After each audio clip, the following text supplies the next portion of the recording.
Apakah COVID-19 itu satu senjata biologis? Ini statement pada data-data bertarikh 12 bulan Mac 2020. Setakat ini coronavirus case ada 126,264 di seluruh dunia lah. Kematian telah mencapai 4,633. Yang telah sembuh 68,286. Active case 53,345. Lepas tu ni apa ni? Close case 72,919. Ni death 4633 tadi. Bila kita tengok ni COVID-19 confirm case outside China. Ni luar China. Tengok tu. Itali paling tinggi 10,000 lebih. Iran 8,000 lebih. South Korea 7,000 lebih. Ini France 1,000 lebih. Spain 1,000 lebih. Jerman 1,000 lebih. Ini pada 10 hari bulan Mac lah. Ini kalau ikut negara. China 80,756. Ini setakat 12 hari bulan. 12 hari bulan. 12 bulan Mac 2020 yang ini. China 80,000, Itali 12,000, Iran 9,000, South Korea 7,000, France 2,000, Spain 2,000, Jerman 1,900, USA pun dah 1,300. Malaysia 149. Dalam sini ni Indonesia tak ada. Itu selamat Indonesia.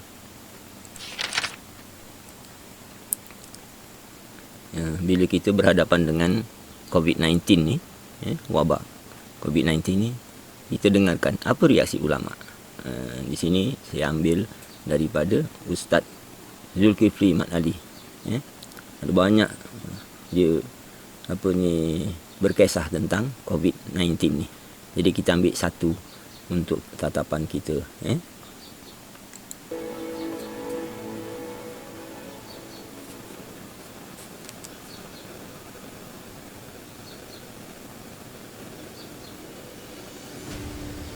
La haula wa la quwwah illa billah. Tidak ada daya, tidak ada kekuatan kecuali hanya dengan seizin Allah Subhanahu wa ta'ala. Ketika sang raja yang sangat jumawa, penguasa yang sangat sombong, tidak mengakui Allah Azza wa Jalla dan tidak percaya, bahkan menolak dan memerangi seluruh agama, apalagi Islam. Dia adalah Presiden Republik Rakyat Tiongkok, Xi Jinping, mengatakan bahawa tidak ada satupun kekuatan yang mampu mengguncang Cina. Langsung dibayar kontan oleh Allah kesombongan ini, karena Allah telah berjanji dan telah mengumumkan janjinya. Allah telah bersumpah dan telah mengumumkan sumpahnya. Al-kibriya'u ridai, kesombongan itu hanyalah pakaian aku, dia adalah jubah kemuliaanku. Faman naza'ahu minni, siapa yang berani memakai pakaian kesombongan itu untuk dirinya, dia aku anggap telah menarik kesombongan itu dari diriku. Maka Allah berjanji, aku akan menghancurkannya, aku akan menghabisinya. Kesombongan seperti ini telah dipertontonkan dengan sangat oleh Fir'aun laknatullah alaih, dan kita telah sama-sama tahu bagaimana akhir kehidupan sang sombong ini. Kita juga mendengar kesombongan Namrus yang mengklaim bahwa dirinya juga adalah penguasa mutlak, yang tidak ada yang lebih tinggi daripada dirinya. Allah hancurkan dia hanya dengan lalat. Sekarang ketika Xi Jinping mengatakan bahwa tidak ada yang mampu mengguncang Cina, dan dia sudah merasa yakin bahwa dia sudah di atas segala-galanya, Allah telah memperlihatkan kehinaan yang bertubi-tubi dan berlapis-lapis. COVID-19, dia adalah nama untuk novel coronavirus yang didatangkan oleh Allah Subhanahu wa ta'ala akibat dari perbuatan tangan manusia. Dan COVID-19 telah disatukan oleh Allah dengan wabah yang diturunkan dari langit, sehingga tidak ada yang mampu untuk mengelak dari COVID-19 ini. Apa kata mereka? Yang membuat virus corona ini adalah Illuminati. Mereka yang menciptakannya, dan mereka sudah merancangnya Dan kita sudah tahu semua, Illuminati dan Freemasonry punya program 2022, jumlah populasi manusia di muka bumi ini hanya 500 juta saja boleh lagi yang masih hidup. Berarti selebihnya harus mati. Lalu kata syaitan itu, kami yang bertugas untuk menyebarluaskannya.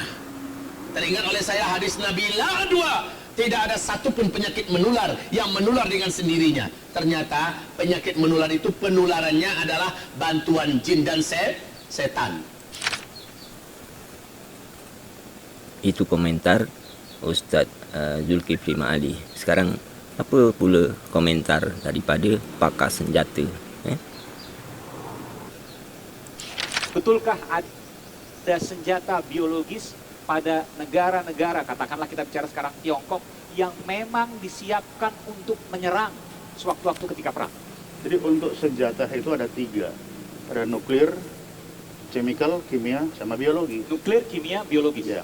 Anda bisa jelaskan masing-masing? Nuklir yang dipakai di Hiroshima. Iya. Tentang chemical yang dipakai Jerman waktu menghancurkan Israel. Gas klorin. Gas klorin. Oke. Kemudian biologis. Nah ini biologis saya belum tahu dipakai di mana ini. Ini baru yang paling baru biologis. Ini yang terbaru sekarang ini. Dan senjata biologis itu biasanya memang berupa virus. Kayak virus, biologis pasti virus karena dia kan untuk manusia, untuk kehidupannya.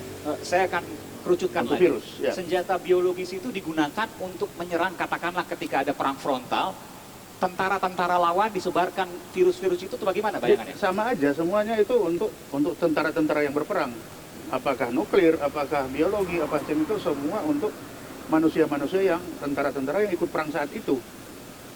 Tinggal mau ditaruh di mana, apakah satuan yang sedang bergerak, apakah satuan yang sedang berkumpul di mana, itu tergantung keputusan para pemimpin perang saat itu. Kalau kita lihat saat waktu Jerman dengan Israel di Auschwitz, ya, mereka dikumpulin dulu di camp di situ, baru dimasukkan ruangan, kemudian dikasih itu Gas chemical, gas klorin, Dan meninggal semua. dan habis semua. Inkubasi. Oke, saya mau tanya, mungkinkah kemudian apa yang disampaikan oleh intelijen Israel ini bahwa virus corona ini merupakan senjata biologis yang bocor dari sebuah lab di Wuhan? Jadi yang namanya percobaan, namanya penelitian, kan tidak ada penelitian yang 100% itu aman, secure. Bisa saja itu terjadi kekeliruan atau si virus ini mungkin lebih kecil dari filter-filter yang disiapkan saat itu. Ini namanya percobaan, kan kita tidak tahu seperti apa.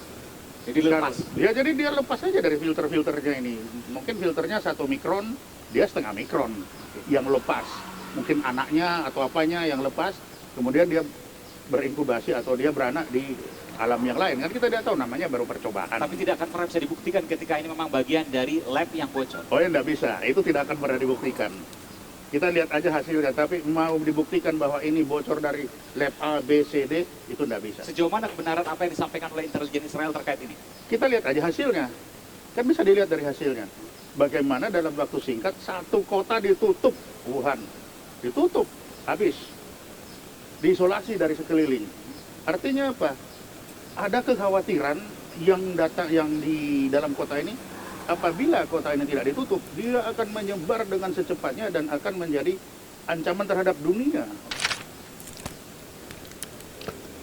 Ya, itu tadi komentar daripada pakar senjata yang mengatakan ada kemungkinan bahawa COVID-19 itu adalah senjata biologis, dengan pendapat dia itu tadilah. Tapi ini ada satu novel, saya baru mendapat benda ni melalui Facebook ataupun WhatsApp itulah. Satu novel yang tajuknya The Eyes of Darkness. Di dalam situ muka surat berapa ni? 300 berapa lah itu? Ini 302. Yang ini berapa ni kan? Ni diceritakan di sini kan ya. It was around then that Chinese scientist named Li Cheng defected to the United States carrying a diskette record of China's most important and dangerous new biological weapon in a decade. They called the stuff Wuhan 400 because it was developed at their RDNA labs outside of the city of Wuhan, and it was the 400th viable strain of man-made microorganism created at that research center Wuhan 400 is the perfect weapon. Maknanya tu seolah-olahnya di dalam makmal di Wuhan itu dia memajukan senjata biologi yang dipanggil namanya tu Wuhan 400. Saintisnya nama Li Cheng. Ni cerita ni novel ni, tapi tak tahu macam mana boleh ceritanya. Yang sedapnya tu lagi ni, in around 2020 ni katnya severe leukemia like illness will spread throughout the globe. Maknanya dekat situ tu kan, dalam novel tu disebutkannya apa? Pada tahun sekitar 2020 akan tersebar penyakit ini secara ke seluruh dunia lah. Maknanya macam mana ni? Ini cerita The Eyes of Darkness, novel. Jadi ada kesamaannya, dan betul sekarang ni bulan Februari ni kan kita sedang menghadapi wabak coronavirus ni. Jadi macam mana boleh ada dalam novel ni? Yang ini yang jadi persoalan kita ni. Tak tahu macam mana nak kata. Tapi bila dah ada wabak seperti ini, kita cubalah untuk tahu macam mana kita untuk nak mengelak diri daripada wabak tersebut. Jadi kita kena dengarlah apa komen pakar perubatan ni tentang macam mana jangkitan ini boleh berlaku. Pertama, bahwa virus corona yang baru ini itu tidak ditularkan seperti virus lain yang airborne. Artinya virus itu terbang berkeliaran jauh sekali, tapi bersifat droplet. Artinya jarak terjauh penderita atau pembawa virus itu paling 2 meter. Seperti kita bercakap-cakap ini ya? Dan itu pun kalau dia bersin, batuk, dan bercakap-cakap. Artinya kan ada semburan dari butir-butir ludah atau liur. Nah, droplet ini kalau sampai mengenai saluran nafas dan dia masuk, virus itu dengan cara itu, bahwa kita tahu virus itu bermacam-macam dan cara pintu masuknya pun berbeda-beda. Nah, virus ini lewat pernafasan, virus ada yang lewat tertelan dan sebagainya. Nah, kalau jarak kita lebih dari 2 meter dan itu bukan sumber penularan, ya tidak tertular. Nah, katakanlah sekarang ada 2 kasus. 2 kasus itu jauh sekali dari kita. Dan hanya kalau kasus itu masih ada di antara kita, itu kita potensi tertular. Tapi kalau tidak ada, ya tertular dari mana? Jadi probabilitas orang tertular itu kalau dia berdekatan 2 meter dengan pembawa virus. Pembawa virus ada 2 macam. Dia sudah sakit, atau dia belum sakit, tapi di dalam tubuhnya sudah ada virus. Ini pula ada satu video berkenaan dengan ru'yah untuk virus corona ni. Maknanya menjemput jin ke dalam tubuh orang ini dan kemudian ditanya. Jadi kajian jin Muslim di China, bagaimana pandanganmu tentang epidemi corona, virus corona ini? Maknanya ini pertanyaan kepada jin tu tadilah. Tapi hal yang macam ini, bagaimana pendapat anda tentang penglibatan makhluk jin dalam hal berkaitan wabak coronavirus ini? Jadi kita ikuti potongan cuplikan sedikit perbualan pengamal orang yang membuat ru'yah itu dengan jin yang telah masuk meresap ke dalam orang perempuan ni. Jadi kita ikuti. Yes. How long have you been converted to Islam? 7 years.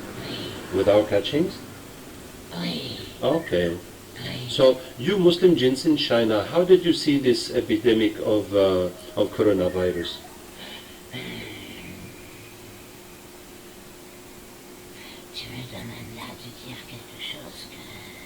You're asking me to say something that we decided to keep secret. I haven't participated, but I have seen where I was.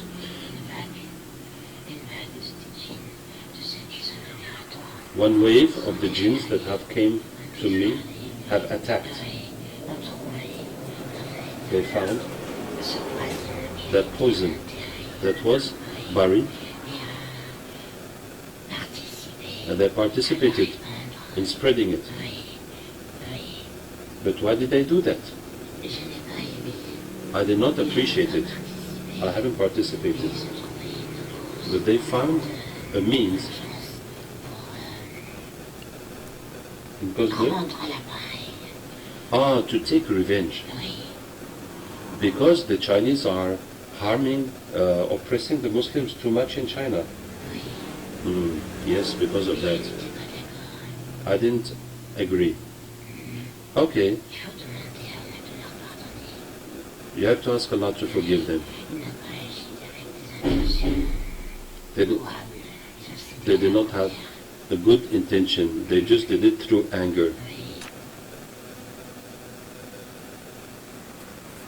Itu tadi temu ramah apa ni ahli ru'yah tu dengan jin Islam daripada negeri China. Sekarang apa pula kata Ustaz Adi Hidayat banyak jugalah Ustaz Adi Hidayat ni memberikan pendapat berkait dengan apa ni virus corona ini.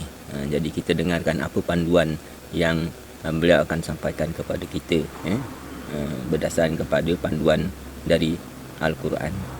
Al-Quran itu bagiannya syifa di antaranya, memberikan obat ketentraman. Quran surah ke-17 ayat 82, paling kiri di pertengahan. Wa nunazzilu minal Qur'ani ma huwa syifa. Di antara ada ayat Al-Quran ada yang kami turunkan sebagai syifa. Syifa itu artinya di antara maknanya adalah obat yang diberikan dari penyakit yang sudah tidak ditemukan obatnya dalam dunia medis. Dia ada penyakit namanya daun, obatnya dawa sakit perut, ada obatnya. Sekarang ada yang lagi ramai di Petri misalnya, ada imunisasinya, macam-macamnya dan sebagainya. Ya, ada obat sakit kepala, ada obatnya, itu daun, obatnya dawa. Tapi ada penyakit tertentu yang agak sulit obatnya. Bisa penyakit hati, namanya marad. Fi qulubihim maradun, Quran surah 2 ayat 10. Di hati mereka ada penyakit. Bisa, maaf ya, penyakit sombong, penyakit iri hati, dengki, bawaannya ke pusing, bikirin orang yang punya kulkas, ada yang pikirin, bisa kan? Ya, Anda datang ke dokter, datang ke rumah sakit, nggak akan ada obatnya. Dok, tolong saya dok, saya pusing sekali. Kenapa? Itu setiap tahun nggak beli barang baru, saya yang pusing. Anda nggak akan temukan resepnya. Paling-paling dokter nulis, Quran surah sekian, ayat sekian, bawa pulang. Sudah. Ya, jadi teman-teman sekalian, itu namanya syifa. Yang kedua, penyakit fisik yang memang nggak ada obatnya. Seperti misalnya tentang kisah surah Al-Fatihah. Hampir di semua kitab tafsir disebutkan. Ada seorang suku, kepala suku di Arab terkena kalajengking disengat. Kalajengking Arab sengat luar biasa. Obatnya sana sini sudah tidak ditemukan. Kemudian menemukan sekelompok sahabat mengatakan apakah di antara kalian bisa menyembuhkan. Satu mengatakan biiznillah, bima makna dengan izin Allah. Kemudian dia datang bacakan surah Al-Fatihah. Quran dibacakan. Begitu dibacakan surah Al-Fatihah, sembuh dia dengan izin Allah Subhanahu wa taala. Diberikan hadiah kambing, dibawa pada Nabi. Nabi terjadi begini, kami diberi kambing, bagaimana ini? Kata Nabi, tahu dari mana kalian kalau Al-Fatihah bisa menjadi syifa? Ya, dengan izin Allah Subhanahu wa taala. Berikan bagianku, ayo kita makan sama-sama maksudnya. Jadi teman-teman sekalian, Quran baca. Dan salah satu kehebatan dari baca Al-Quran adalah Quran itu ketika dibaca tidak pernah bosan. Silakan cek. Ada yang pernah bosan baca Al-Fatihah? Tidak. Padahal sehari 17 kali, Pak. Sehari 17 kali. Tunjukkan pada kami buku mana saja, bacaan mana di kepercayaan yang lain, dia cek baik-baik. Baca 17 kali dalam sehari. Kalau tidak bosan, silakan tes. Bosan. Itulah bedanya, kalau bukan firman Allah, mustahil ada yang begitu. Gak ada yang bosan. Gak ada yang pusing. Ustaz, saya sakit kepala, Ustaz. Kenapa? Baca Al-Fatihah. Gak ada orang pusing, orang bosan baca Al-Fatihah 17 kali dalam sehari. Itu luar biasa. Kalau bukan firman Allah, mustahil begitu. Dan hebatnya, lihat gini. Dia ada handphone. Ada tulisan Cinanya. Dibaca nggak? Kenapa? Tidak ngerti. Quran nggak ngerti, masih mau dibaca. Apa semua yang baca Quran tahu isinya? Tidak. Dan mau belajar lagi untuk baca. Mau belajar. Sedang apa, Bu? Belajar baca Quran. Ngerti nggak? Enggak. Dikerjakan Nabi Ayub alaihissalam, begitu penyakitnya sudah mulai mengganggu beliau ibadah, maka perhatikan zikirnya. Amalkan ini, bacakan dengan penuh ketulusan. Wa Ayyuba, dan kami buka kisah Ayyub alaihissalam. إذ نادى ربه أني مسني الضر وأنت أرحم الراحمين. Ini zikirnya. Anni masani yadhurru wa anta arhamur rahimin. Anda boleh bacakan dari sini. Ya anni massani yadhurru wa anta arhamur rahimin. Allahumma anni massani yadhurru wa anta arhamur rahimin. Allahumma anni massani yadhurru wa anta arhamur rahimin. Dalam tahajud Anda mohon kepada Allah. Yang divonis misalnya matanya sulit sembuh, yang divonis misalnya ini penyakit gak mungkin sembuh, yang divonis kanker macam-macam, minta Allahumma anni massani yadhurru wa anta arhamur rahimin. Ya Allah, penyakit ini sudah mulai mengganggu saya untuk bisa fokus ibadah kepadamu. Ini kuncinya. Jadi kalau bacakan ayat ini, arahkan ke kepentingan ibadah. Jangan cuma minta sembuh. Sebab yang pengen sembuh pun banyak. Jangankan Anda, yang lain pun pengen sembuh. Apa motivasinya supaya Allah cepat sembuhkan kita? Maka dekatkan kesembuhan itu pada kepentingan ibadah. Minta, ya Allah saya pengen sholat. Berikan kesembuhan pada kaki saya untuk bisa melangkah. Ya. Ini peserta karantina Al-Quran, mungkin sebentar lagi akan datang kisahnya. Ada salah satu matanya yang nggak berfungsi. Divonis nggak bisa melihat. Nggak bisa melihat salah satunya. Dia ikut karantina. Dibaca Quran dengan tulus, dia berdoa kepada Allah. Sekitar 2-3 hari yang lalu, tiba-tiba dia masuk kamar mandi, dapat cahaya, terbuka, melihat semua. Sekarang matanya bisa melihat normal dua-duanya. Minta, Allahumma anni massani yadhurru wa anta arhamur rahimin. Sudah.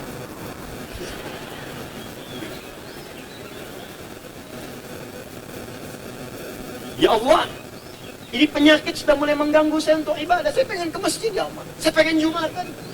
Saya pengen jamaah, ya Allah. Cuman karena ini saya nggak bisa lagi jamaah. Bukankah Engkau menyukai hambamu yang jamaah, ya Allah?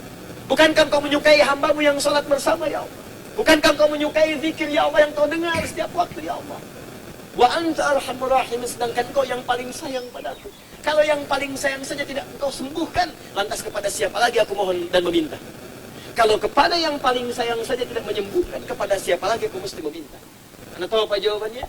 Fastajabna lahu fakashafna ma bihi min dhurrin wa atainahu ahlahu wa mithlahu ma'ahum rahmatan min indina, ujungnya wa dzikra lil 'abidin.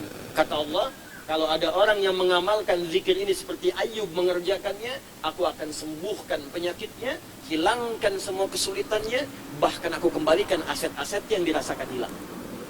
Anda biaya keluar sekian juta, puluhan juta, miliaran dibalikin oleh Allah, seperti Allah mengembalikan Ayub dan anak-anaknya plus aset-asetnya. Anaknya meninggal 12, sembuh kembali, istrinya hamil lagi. Setiap hamil, lahiran kembar, lahiran kembar. Lahiran sampai 12 kali, anak 24. Aset balik semuanya. Terakhir, bacakan surah Al-Fatihah dengan benar, karena Al-Fatihah disebut langsung juga oleh Nabi SAW sebagai syifa. Ya, itu kesimpulan yang diberikan oleh Ustaz Adi Hidayah, berhubung dengan apa juga penyakit termasuk coronavirus itu, penyerahan diri kepada Allah Subhanahu Wa Taala dan memohon daripadanya dengan ayat yang telah ditunjukkan oleh Ustaz Adi Hidayah itu. Jadi balik semula kita kepada wabak coronavirus COVID-19 ni, kita tidak tahu berapa lama lagi kita akan berhadapan dengan wabak ini. Biar apapun sebabnya atau puncanya, ia adalah satu ketetapan Allah Subhanahu Wa Taala yang mana kita harus menghadapinya dengan tabah. Maka berserah dirilah kita kepada Allah Subhanahu Wa Taala sambil mengikut segala arahan penjagaan kesihatan dan pencegahan wabak oleh pihak berwajib. Di samping itu, kita bersiap diri dengan ilmu yang telah dikongsikan oleh Ustaz Adi Hidayat sebentar tadi, sambil kepada Allah kita berserah. Jadi begitulah. Mudah-mudahan ada kemanfaatannya video kali ini, dan sekian, wabillahi taufiq wal hidayah. Wassalamualaikum warahmatullahi wabarakatuh.